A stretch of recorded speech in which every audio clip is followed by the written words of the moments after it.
சமூக வலைதள பயன்பாட்டால் தான் சிறார்களிடையே குற்றச்செயல்கள் அதிகரித்து வருவதாக கூறுவது தவறு என்றும் 14 முதல் 18 வயதுடைய சிறுவர்கள் குற்றச்செயல்களில் ஈடுபடுவது காலங்காலமாக நடந்து வருவதாகவும் முன்னாள் டிஜிபி சைலேந்திரபாபு கூறியுள்ளார். சென்னை திருவேற்காடு பள்ளி ஒன்றின் விழாவில் பங்கேற்று பரிசு வழங்கிய அவர் சிறுவர்களை அரசு மற்றும் கல்வித்துறை தான் கண்காணிக்க வேண்டும் என்றார். இந்த அடலசென்ட் ஸ்டேஜ் அப்படிங்கிறது இந்த 18 வயசு அல்லது அதுதான் குழந்தைன்னு சொல்கிறாங்க.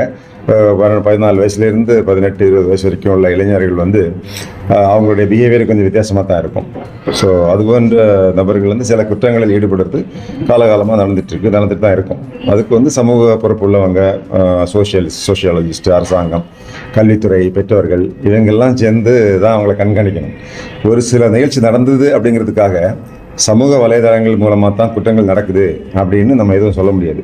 அதுக்கு பல்கலைக்கழகங்களில், ஆராய்ச்சி மையங்களில் இது போன்ற ஆராய்ச்சிகள் மேற்கொண்டு அவங்க சொன்னால் தான் நம்ம அதை நம்பணுமே தவிர, சும்மா போகிற போக்கில் யாராவது ஒரு நிகழ்ச்சி, ஒரு குற்ற நிகழ்வு நடந்த உடனே இதுபோல் சமூக வலைதளங்களால தான் இந்த மாதிரி நடக்குது அப்படின்னு சொல்லி போகிறதுல பொருள் இல்லை. அதில் எந்த விதமான அர்த்தமும் கிடையாது. பிளே ஸ்டோர் மற்றும் ஆப் ஸ்டோரில் இருந்து பாலிமர் செயலியை QR கோடு மூலம் பதிவிறக்கம் செய்யுங்கள். செய்திகளை உடனுக்குடன் பெறுங்கள்.